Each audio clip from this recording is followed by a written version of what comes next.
Hello friends, स्वागत है आपका एंशियंट हिस्ट्री की इस क्लास में। आज की क्लास में हम डिस्कस करेंगे जैन धर्म और बौद्ध धर्म। दोनों टॉपिक ऐसे हैं, चाहे आप यूपी पीएससी का पीएस पीसीएस वाला पेपर देने जा रहे हो या एपीओ का पेपर देने जा रहे हो या पीसीएसजे का पेपर देने जा रहे हो, आपको जैन और बौद्ध धर्म में से एक टॉपिक से एक क्वेश्चन जरूर मिल जाएगा, या फिर आपको हो सकता है दोनों टॉपिक से 2 से 3 क्वेश्चन भी मिल जाएं। और अगर ऐसा हो तो सरप्राइज मत होइएगा, क्योंकि जैन और बौद्ध धर्म एंशियंट हिस्ट्री का बहुत ही इम्पोर्टेंट टॉपिक है। ठीक है, तो जैन धर्म और बौद्ध धर्म के बारे में जितने भी इम्पोर्टेंट फैक्ट्स हो सकते हैं वो सब हम इस वीडियो में कवर करेंगे। वीडियो थोड़ा सा लंबा हो जाएगा, लेकिन अगर एक बार आपने इस वीडियो को देख लिया तो जैन धर्म और बौद्ध धर्म से आपका कोई भी क्वेश्चन गलत नहीं होगा। तो पहले जैन धर्म की बात करते। जैन जो शब्द है वो जिन शब्द से बना हुआ माना जाता है, और जिन किस भाषा का शब्द है, ये क्वेश्चन आ जाता है। तो भाषा कौन सी है? संस्कृत भाषा का शब्द है, जिसका अर्थ होता है जीता हुआ विजेता, या फिर जिसका अर्थ होता है जितेंद्रिय, जिसने अपनी इंद्रियों पर विजय पा ली हो। तो जिन शब्द से बना हुआ है जैन धर्म।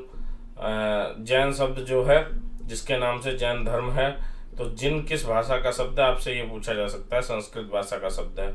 जैन धर्म के प्रथम तीर्थंकर कौन थे? आपको पता होगा, ऋषभ देव जैन धर्म के प्रथम तीर्थंकर थे। ठीक है, और 22वें तीर्थंकर कौन थे? तो अरस्टिनेम 22वें तीर्थंकर थे। क्वेश्चन आपसे ये पूछा जाएगा कि ऋग्वेद में जैन धर्म के किस तीर्थंकर का जिक्र मिलता है? तो 22वें तीर्थंकर अरिस्टिनेम का जिक्र मिलता है ऋग्वेद में। 23वें तीर्थंकर पार्श्वनाथ थे, और 24वें तीर्थंकर महावीर जैन थे, महावीर स्वामी। ठीक है, तो अगर आपको पूरे 24 तीर्थंकर याद करने की जरूरत तो है नहीं। पार्श्वनाथ का वाराणसी के निवासी थे, ये भी क्वेश्चन पूछा जाता है कि जैन धर्म के कौन से तीर्थंकर जो थे वो वाराणसी के निवासी थे, तो पार्श्वनाथ थे। ठीक है, सब 24 तीर्थंकर तो हम याद नहीं कर सकते, लेकिन शुरू के 3 और लास्ट के 3 तो आपको बिल्कुल रटे होने चाहिए। तो शुरू के कौन थे? पहले ऋषभदेव, दूसरे अजितनाथ और तीसरे संभवनाथ। और 22वें अरस्टिनेम, 23वें पार्श्वनाथ और 24वें महावीर स्वामी। तो फर्स्ट 3 और लास्ट 3 आपको याद होने चाहिए, मैचिंग के लिए भी दे सकते हैं। ठीक है, अब 24वें तीर्थंकर महावीर स्वामी थे। तो महावीर स्वामी के बारे में कई चीज़ें पूछी जाती हैं। इनका जन्म 540 ईसा पूर्व हुआ था। कहाँ हुआ था? जन्म स्थल था कुंडग्राम, वैशाली, बिहार में पड़ता है ये। ठीक है, कुंडग्राम में इनका जन्म हुआ था। आपसे डायरेक्ट पूछ सकते हैं कहाँ जन्म हुआ था, या ये पूछ सकते हैं कि बिहार के किस जिले में जन्म हुआ था। तो ये आप पूरा याद रखिए, कुंडग्राम, वैशाली, बिहार। ठीक है, इनके पिता सिद्धार्थ थे, और सिद्धार्थ ज्ञातक कुल के प्रधान थे। ठीक है, माता का नाम त्रिशला था। त्रिशला जो थी वो लिच्छवी नरेश चेटक की बहन थी। आपसे क्वेश्चन ये पूछा जा सकता है कि महावीर स्वामी की माँ त्रिशला किस राज्य की राजकुमारी थी? तो लिच्छवी राज्य की राजकुमारी थी। जो लिच्छवी नरेश थे उनकी बहन थी। ठीक है, बचपन का नाम वर्धमान महावीर था, वर्धमान महावीर। और पत्नी का नाम यशोदा था, पुत्री का नाम प्रियदर्शना था। दामाद का नाम जमाली था, जो इनके प्रथम शिष्य भी बने थे जब इनको ज्ञान प्राप्त हो गया था। और एक शिष्य जो आजीवक संप्रदाय के संस्थापक थे, बहुत प्रसिद्ध हुए, मक्खल पुत्र गोशाल। ठीक है, तो आपसे क्वेश्चन ये भी पूछा जा सकता है कि आजीवक संप्रदाय के संस्थापक कौन थे, या फिर ये पूछा जा सकता है कि आजीवक संप्रदाय के संस्थापक जो महावीर स्वामी के प्रसिद्ध शिष्य रहे हैं। तो आप नाम याद रखिएगा, गोसाल सीधा भी आ सकता है, या मक्खल पुत्र गोसाल भी आ सकता है। गृह त्याग किस उम्र में महावीर स्वामी ने किया था? 30 वर्ष की उम्र में। और इसके बाद ज्ञान प्राप्ति के लिए इन्होंने 12 वर्ष तपस्या की। ज्ञान प्राप्ति जहाँ पर तपस्या की थी वो ऋजुपालिका नदी के तट पर तपस्या की थी, जंभिक ग्राम में ऋजुपालिका नदी के तट पर तपस्या की थी, जहाँ उनको ज्ञान प्राप्त हुआ था। तो क्वेश्चन ये भी पूछा जा सकता है कि किस नदी के किनारे उन्होंने तपस्या की थी। ठीक है, किस वृक्ष के नीचे ज्ञान प्राप्त हुआ उनको? साल के वृक्ष के नीचे। किस वृक्ष के नीचे? साल के वृक्ष के नीचे। बताइए, बौद्ध भगवान को महात्मा बुद्ध को किस वृक्ष के नीचे ज्ञान प्राप्त हुआ था? कमेंट बॉक्स में बताइए, आगे इसका भी आंसर मिलेगा इसी वीडियो में आपको। महावीर स्वामी ने अपना पहला उपदेश कहाँ दिया? राजगृह में दिया, बाराकार नदी के तट पर। ये नदियाँ जरूर याद कर लीजिएगा, यहाँ आपको कंफ्यूज करने की कोशिश की जाएगी, इसलिए नदियाँ मैंने अलग से लिख दी हैं, ये जरूर याद कर लीजिएगा। ठीक है। इनकी प्रमुख उपाधियां बहुत सी थी, लेकिन प्रमुख प्रमुख उपाधियां कौन थी? केवलिन कहा इनको गया। केवलिन का मतलब है जिसने सर्वोच्च ज्ञान प्राप्त कर लिया हो, ऐसा व्यक्ति। जिन, जिन मतलब विजेता, निर्ग्रंथ मतलब बंधन रहित, और आहत मतलब पूज्य। ठीक है, तो ये महावीर स्वामी की उपाधियां थी। ऐसा पूछा जा सकता है कि निम्न में से कौन सी महावीर स्वामी की उपाधि थी, या ऐसा पूछ लेंगे कि केवलिन किसके लिए जैन धर्म में प्रयोग किया गया, तो आपका आंसर होगा महावीर स्वामी। ठीक है, इनके जीवन का अंत पावापुरी राजगृह में हुआ था। 72 वर्ष की आयु में 468 ईसा पूर्व इनकी मृत्यु हो गई, इनकी मृत्यु हो गई थी। ठीक है, तो इस तरीके से इनकी मृत्यु कहाँ हुई थी? पावापुरी में। तो ये हो गया महावीर स्वामी का। अब जैन धर्म के सिद्धांत देख लेते हैं, क्योंकि पूछा जा सकता है निम्न में से कौन से सिद्धांत जैन धर्म का है या कौन सा नहीं है। तो याद कर लीजिएगा, अहिंसा, सत्य, अस्तेय, अपरिग्रह और ब्रह्मचर्य, ये 5 सिद्धांत है जैन धर्म के। अहिंसा मतलब हिंसा ना करना, सत्य मतलब झूठ ना बोलना, अस्तेय मतलब चोरी ना करना, अपरिग्रह मतलब संपत्ति अर्जित ना करना, और इंद्रियों को बस में करना, ब्रह्मचर्य। तो इसमें से 4 जो अहिंसा, सत्य, अस्तेय, अपरिग्रह था, ये पार्श्वनाथ ने दिए थे, और 5वां जो ब्रह्मचर्य है वो महावीर स्वामी ने जोड़ा था। क्वेश्चन आपसे ये भी पूछा जा सकता है कि जैन धर्म के 4 सिद्धांत जो अहिंसा, सत्य, अस्तेय, अपरिग्रह है वो किसने दिए थे। या ज़्यादा हल्का क्वेश्चन बनाने के लिए आपको इनका अर्थ भी लिखने को आ सकता है, तो दोनों ही तरीके से आप तैयारी कर लीजिएगा। ठीक है, अब जैन साहित्य की बात कर लेते हैं। जैन साहित्य को क्या कहा जाता है? आगम कहा जाता है। जैन साहित्य को आगम कहा जाता है। जैन साहित्य को मोक्ष प्राप्त करने, जैन साहित्य में मोक्ष प्राप्त करने के 3 साधन बताए गए हैं: सम्यक ज्ञान, सम्यक ध्यान और सम्यक आचरण। कर्नाटक में जैन धर्म का प्रचार चंद्रगुप्त मौर्य द्वारा किया गया था। कर्नाटक में जैन धर्म का प्रचार किसने किया था? चंद्रगुप्त मौर्य ने। भाषा कौन सी थी जैन धर्म की? प्राकृत भाषा। और बौद्ध धर्म की भाषा कौन सी थी? पाली भाषा। ठीक है, जैन धर्म की प्राकृत भाषा संस्कृत भाषा के स्थान पर आम बोलचाल की भाषा इन्होंने प्रयोग की अपने साहित्य में। जैन भिक्षुओं के आचार व नियमों का उल्लेख किसमें मिलता है? आचरांग सूत्र में।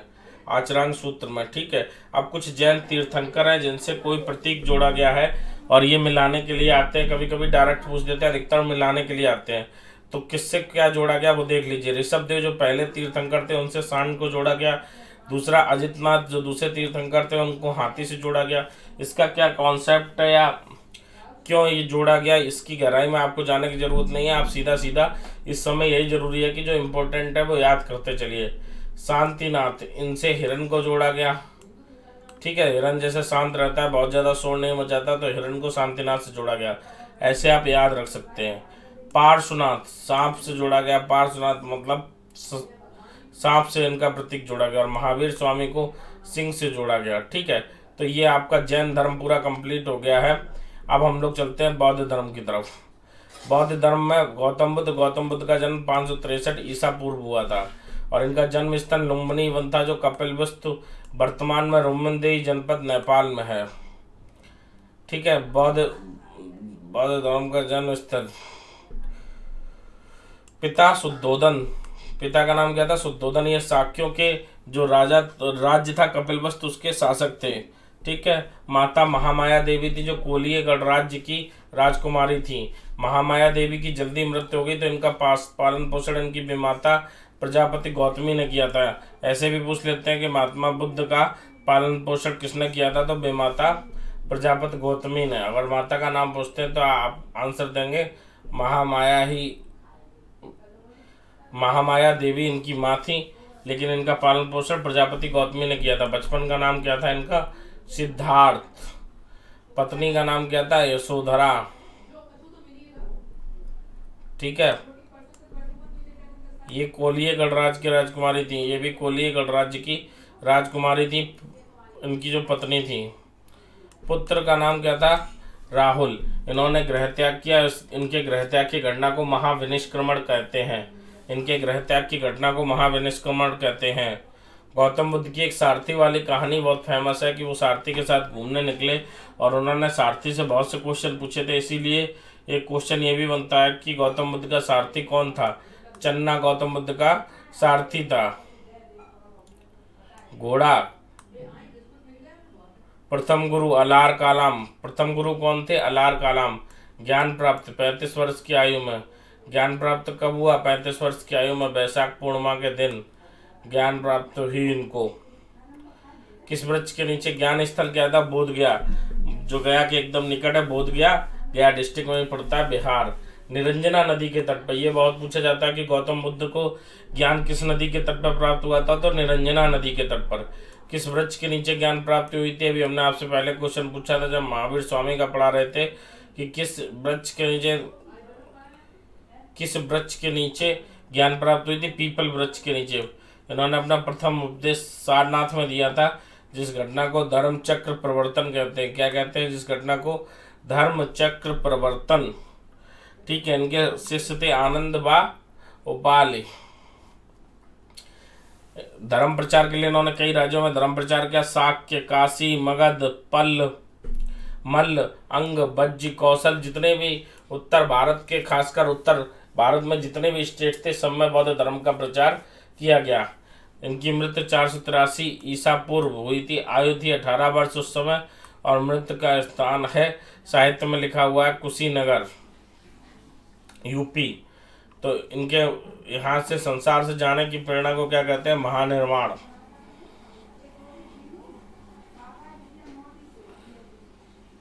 ठीक है,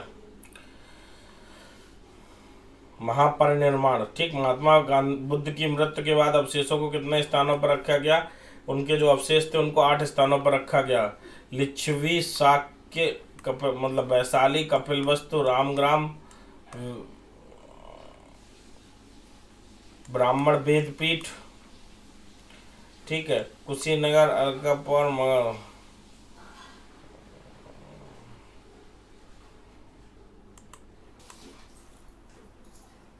तो बौद्ध साहित्य के मुख्य नियम देख लेते हैं। पराये धन का लोभ नहीं करना, हिंसा नहीं करना, नशे का सेवन नहीं करना, झूठ नहीं बोलना, दुराचार से दूर रहना। हालांकि इससे क्वेश्चन नहीं बनेगा। अब आ जाइए बौद्ध धर्म का साहित्य, यहाँ से क्वेश्चन बनता है। बौद्ध धर्म के जो साहित्य है उसमें से सबसे महत्वपूर्ण है त्रिपिटक, शुद्ध पिटक, विनय पिटक और अभिधम्म पिटक। तो सबसे पहले तो क्वेश्चन यही पूछा जाता है कि त्रिपिटक में क्या क्या है, और एक ऑप्शन और दे देंगे, यह पता चलेगा इसमें से एक गलत ऑप्शन दे देंगे और कहेंगे कि निम्न में से कौन त्रिपिटक में सम्मिलित नहीं है। तो ये तीनों याद रख लीजिए, शुद्ध पिटक, विनय पिटक और अभिधम्म पिटक। और ये भी पूछा जाता है कि शुद्ध पिटक में क्या है, या मिलान के लिए दे देंगे या डायरेक्ट पूछ लेंगे। तो जो शुद्ध पिटक है उसमें महात्मा बुद्ध के उपदेश व संवादों का संकलन है। विनय पिटक में बौद्ध धर्म के आचार विचार व नियम निषेध है। और अभिधम्म पिटक में बुद्ध के आध्यात्मिक व दार्शनिक विचारों का संकलन है। तो ये तीनों चीजें आप याद रखिएगा, बहुत इंपॉर्टेंट है। बौद्ध धर्म के प्रचार की भाषा जो है वो कौन सी थी? पाली थी। हमने आपको पढ़ाया था जब जैन धर्म की कौन सी थी, कमेंट बॉक्स में बताइए। अच्छा, जैन धर्म की भाषा कौन सी थी? देखिए, आपको ये पूरी जो पीडीएफ है वो टेलीग्राम ग्रुप पे मिल जाती है। यहाँ से आप क्लास कीजिए और टेलीग्राम ग्रुप से पीडीएफ डाउनलोड कीजिए और अपनी आराम से तैयारी कीजिए। मेरा उद्देश्य एपीओ की फ्री क्लास चलाने का केवल एक है कि कोई भी धन के अभाव में तैयारी ना कर पाए, ऐसी स्थिति ना रह जाए। आपके लिए क्या करना है आपको? तो बौद्ध धर्म के प्रचार की भाषा पाली है। ठीक है, पंचशील सिद्धांत का वर्णन मिलता है किसमें? छांदोग्य के उपनिषद में। ये क्वेश्चन पूछा जाता है कि पंचशील सिद्धांत का वर्णन किसमें मिलता है, तो वो छांदोग्य के उपनिषद में मिलता है। ठीक है, बौद्ध धर्म के 3 प्रमुख अंग हैं। बौद्ध धर्म को कितने प्रमुख अंगों में बांटा गया है?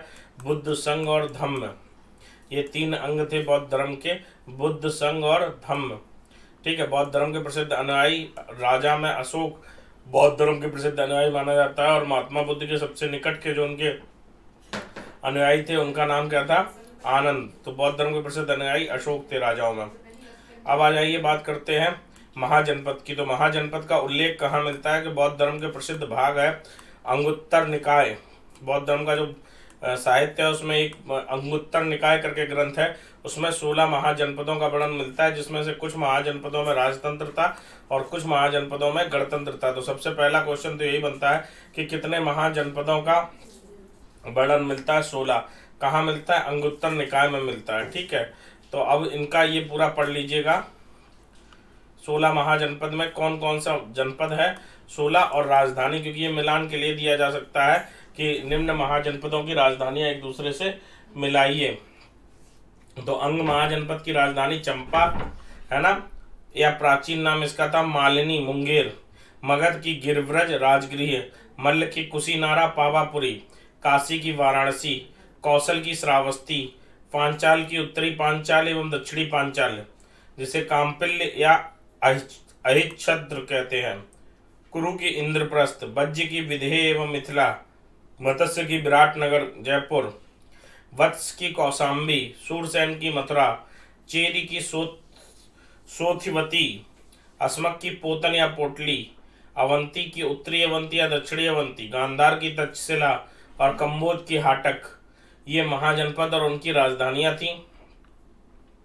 ठीक है, इनको अच्छे से देख लीजिएगा। बाकी बौद्ध धर्म में जो बहुत इंपॉर्टेंट क्वेश्चन है, जहां से कम हर पीसीएस परीक्षा में, यूपीपीएससी द्वारा आयोजित परीक्षा में 3 से 4 अगर पेपर आप उठा लेंगे तो उसमें से 2 पेपर में ये क्वेश्चन मिलेगा ही मिलेगा, जो बौद्ध धर्म की संगीतियों के संबंध में है।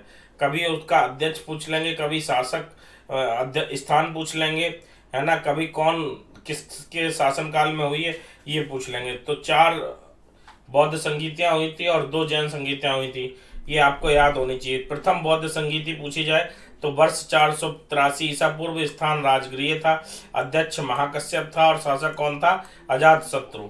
फिर वर्ष 383 ईसा पूर्व में द्वितीय बौद्ध संगीत, ऐसे पूछा जाएगा द्वितीय बौद्ध संगीत कहाँ हुई थी, तो वैशाली में हुई थी। सावा कमीर अध्यक्ष थे इसके और कालाशोक इसके शासक थे।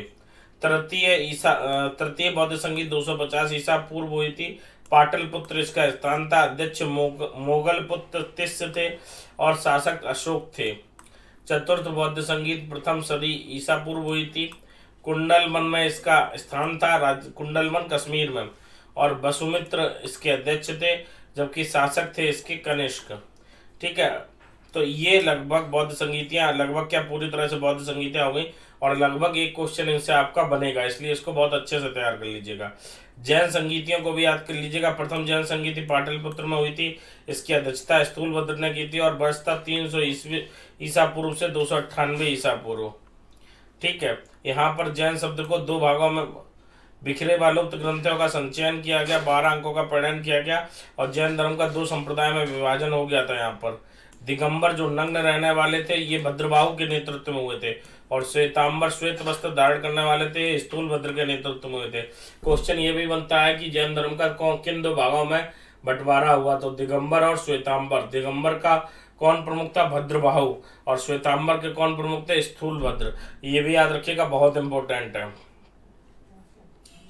द्वितीय संगीति वल्लभी गुजरात में हुई थी, देवार्द क्षमा श्रवण इसके अध्यक्ष थे, 512 ईसा पूर्व हुई थी। बिखरे ग्रंथों का संकलन और उनका क्रमानुसार प्रणयन करने के लिए यह संगीति हुई थी। ठीक है, तो ये संगीतियां जरूर याद रखिएगा, महाजनपद मैचिंग के लिए आती, वो याद रखिएगा। अब कुछ देख लेते हैं मगध में क्या था उस समय। तो मगध का उल्लेख अथर्ववेद में मिलता है। आपसे इस तरीके से भी क्वेश्चन पूछा जा सकता है कि मगध का उल्लेख किस वेद में मिलता है, या उल्टा क्वेश्चन भी पूछा जा सकता है, निम्न में से बताइए कि अथर्ववेद का उल्लेख जो है, अथर्ववेद में किस राज्य का उल्लेख मिलता है, तो मगध में 3 वंश हैं। एक हर्यक वंश था, वो बौद्ध धर्म को मानने वाला था। एक फिर शिशुनाग वंश था, तो ये जो शिशुनाग वंश था इसमें संस्थापक जो थे वो शिशुनाग थे। फिर कालाशोक राजा हुआ और फिर नंदिवर्धन राजा हुआ, तो इसके 3 ही राजा हुए। और फिर तीसरा वंश था नंद वंश। नंद वंश के जो संस्थापक थे वो महापद्मनंद थे, और ये जैन धर्म से संबंधित था, मतलब जैन धर्म को मानने वाले थे इसके राजा। और फिर इसके कुछ और बीच में राजा हुए, और सबसे अंतिम शासक कौन था, घनानंद। और फिर मौर्य वंश की स्थापना हुई। इसी तरीके से शिशुनाग वंश की स्थापना शिशुनाग ने की थी, फिर कालाशोक हुए, फिर नंदिवर्धन हुए जो अंतिम शासक कहलाए। हर्यक वंश के संस्थापक थे बिंबिसार श्रौणिक, जिसे श्रौणिक की उपाधि दी गई थी। फिर अजातशत्रु हुए, उदयन हुए, फिर नागदशक अंतिम शासक हो गए किसके, हर्यक वंश के। तो इस तरीके से आपने प्राचीन भारत में किस तरीके की शासक रहे हैं इनको भी पढ़ लिया। इसमें संस्थापक पूछा जा सकता है तीनों वंश का, या फिर ये पूछा जा सकता है अंतिम शासक कौन था, ये तीनों याद कर लीजिएगा बस। ठीक है, तो इस तरीके से इस वीडियो में काफ़ी कुछ मटेरियल हो गया है। उम्मीद है कि आपको सब समझ में आया हुआ। अगर कोई चीज़ समझ में नहीं आया या कहीं कन्फ्यूजन है तो कमेंट बॉक्स में हमको बताइए, हम कोशिश करेंगे कि आपका कन्फ्यूजन दूर हो पाए। ये हो गया जैन धर्म की क्लास। अगली क्लास हम लोग लेंगे मौर्य साम्राज्य की, और फिर उसके बाद गुप्त साम्राज्य और एंशियंट हिस्ट्री खत्म हो जाएगी। तो अगली 2 क्लासेस में एंशियंट हिस्ट्री पूरी तरीके से खत्म हो जाएगी। आपके लिए मैं पूरी तरीके से मेहनत कर रहा हूँ। आपको क्या करना है, बेल आइकन दबाना है ताकि आपको नोटिफिकेशन मिलता रहे। चैनल को सब्सक्राइब नहीं किया है तो सब्सक्राइब कर लीजिए चैनल को। और इसके अतिरिक्त आपको कमेंट बॉक्स में लिखना है मिशन एपीओ। वीडियो अच्छा लगा तो वीडियो को लाइक कीजिए, कमेंट करना बिल्कुल मत भूलिएगा। फिर मिलेंगे अगली क्लास में। धन्यवाद।